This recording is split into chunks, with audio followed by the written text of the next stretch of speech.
I'm Debbie, and welcome to Bible Study.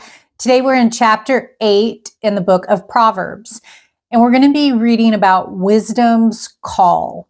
So in this chapter, wisdom is going to be portrayed as a woman, just like chapter 7, but chapter 7 was talking about the adulterous woman. So this is going to contrast chapter 7. The more a person fears, or what it means to fear God, is actually to revere him, to respect him, to have awe for him. That's what it means when it talks about the fear of God. So the more the person respects God, the more they're going to hate evil. So if you're ready to Bible study with me, let's go.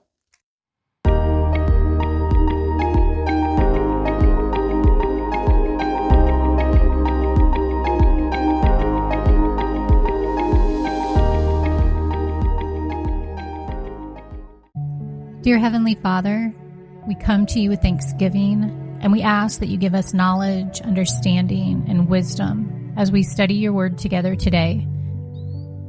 Do your work in us in your perfect timing, and help us to be sensitive to your leading in our lives. Give us a fresh insight, and let us leave today's study with a new perspective. In Jesus' name we pray. Amen. Chapter 8, verse 1. Does not wisdom call out? Does not understanding raise her voice? At the highest point along the way, where the paths meet, she takes her stand. Beside the gate leading into the city, at the entrance, she cries aloud, "To you, O people, I call out. I raise my voice to all mankind. You who are simple, gain prudence. You who are foolish, set your hearts on it. Listen, for I have trustworthy things to say. I open my lips to speak what is right." In some translations in verse 6, it says, I have trustworthy things to say. Other interpretations have excellent things. And the literal translation of the Hebrew word presented as excellent means princely or noble. So wisdom speaks of noble things, which are the very things that lead us to reign in life. Jesus said in John chapter 16, verse 33, "Be of good cheer, I have overcome the world." He was encouraging his followers to trust him in the face of difficulties. The noble path is not an easy one, but it's one marked by the victory of our Savior. The way of Christ is exemplary. It's filled with excellence and truth. It's marked by love and astonishing surrender. What kindness is found in his presence. What grace he offers. Let's get to know the excellent things of wisdom by following the beautiful example of our loving Jesus. His way is life everlasting. Verse 7, "My mouth speaks what is true, for my lips detest wickedness. All the words of my mouth are just, none of them is crooked or perverse. To the discerning, all of them are right. They are upright to those who have found knowledge. Choose my instruction instead of silver, knowledge rather than choice gold. For wisdom is more precious than rubies, and nothing you desire can compare with her. I, wisdom, dwell together with prudence. I possess knowledge and discretion. To fear the Lord is to hate evil. I hate pride and arrogance, evil behavior and perverse speech." The wisdom of God doesn't teach us to hate our neighbors. We cannot confuse the acts of pride, bragging, lies, or any other sin with imperfect people in need of grace, mercy, and peace. We are wise to consider the words of Jesus. In Matthew chapter 7, verse 3, he said, "Why do you notice the little piece of dust in your friend's eye, but you don't notice the big piece of wood in your own eye?" We must learn to hate evil in our own lives. The Holy Spirit convicts us of ways we allow sin to fester in our own hearts, and this is our chance to repent. Where there is pride, We must humble ourselves in his sight. We're no better than anyone else. We have access to the same overwhelming mercy to set us right and relieve our burdens. Take some time to take stock of the attitudes of your heart. Is there a piece of wood blocking your vision that needs to be dealt with? The more a person fears or reveres and respects God, the more they will hate evil.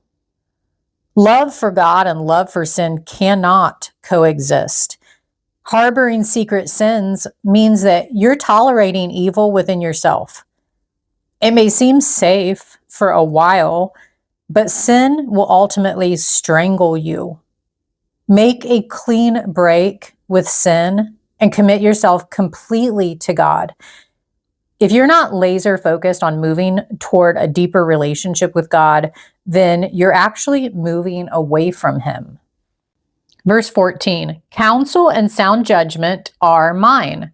I have insight. I have power. By me, kings reign and rulers issue decrees that are just. By me, princes govern and nobles, all who rule on earth. I love those who love me, and those who seek me find me. When we're in love with someone, we crave time with them. In fact, we look for ways to be close to them. The same passion is true for lovers of God. And this can grow as we get to know him more. He certainly is worthy of our love. The more we get to know him, the more apparent that becomes. The more love we pour upon him, the more he lavishes on us. It's a glorious cycle of love that never ends.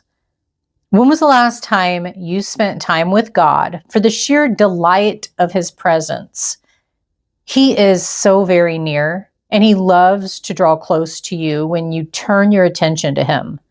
Even if it's only a few minutes today, search for him. He's easily found.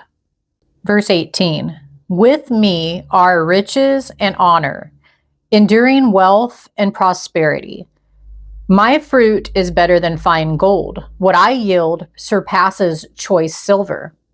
I walk in the way of righteousness, along the paths of justice, bestowing a rich inheritance on those who love me and making their treasures full. The Lord brought me forth as the first of his works, before his deeds of old.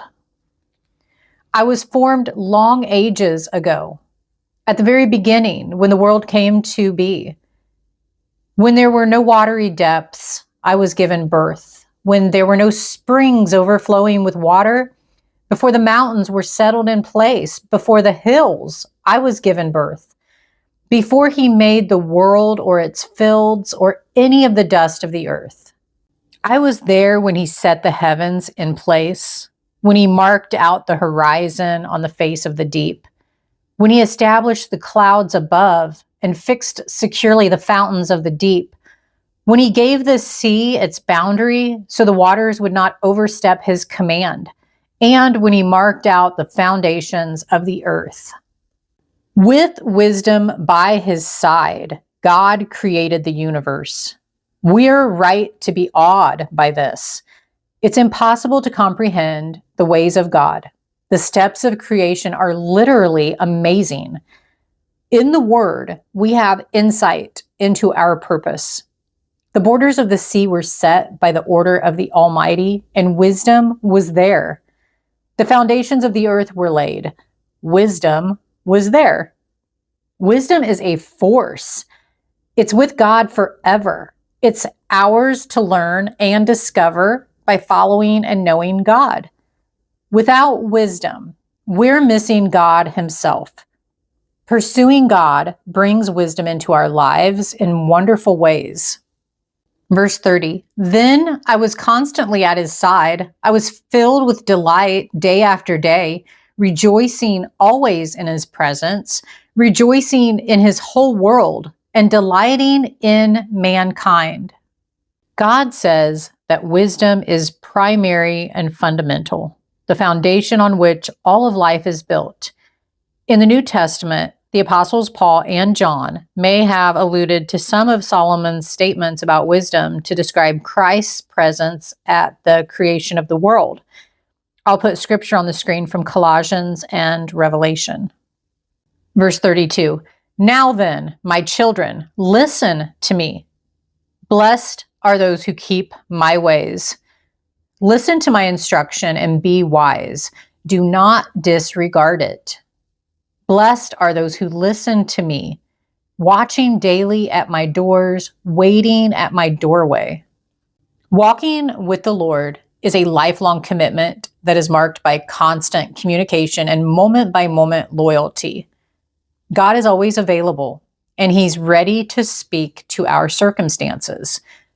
There are a few things we can do to keep God first in our lives so that we don't miss a word He says. The only way to hear God's instructions is to be in His Word. Spending time in Scripture will help us learn His voice. Nothing compares to daily time with our Maker to keep our priorities straight. His voice draws us in, making the hunger of our hearts grow so we want more of Him. Every little bit is a teaser, leading us to wait on God. Wait at His door and wait for Him to speak. He will. He has things to tell us, ways to motivate us, and love to pour into us. He delights in our fellowship. Verse 35, "For those who find me find life and receive favor from the Lord. But those who fail to find me harm themselves. All who hate me love death." Wisdom's call is contrasted with the call of the adulteress in Proverbs chapter 7. Wisdom is portrayed as a woman who guides us and makes us succeed. Wisdom was present at the creation of the world and works with the Creator. God approves of those who listen to wisdom's counsel. Those who hate wisdom love death. Wisdom should affect every aspect of one's life, from beginning to end. Be sure to open all corners of your heart and mind to God's direction and guidance. If you enjoyed today's Bible study, please hit the like button and subscribe if you haven't. And go ahead, click on the next video. We will continue into chapter 9.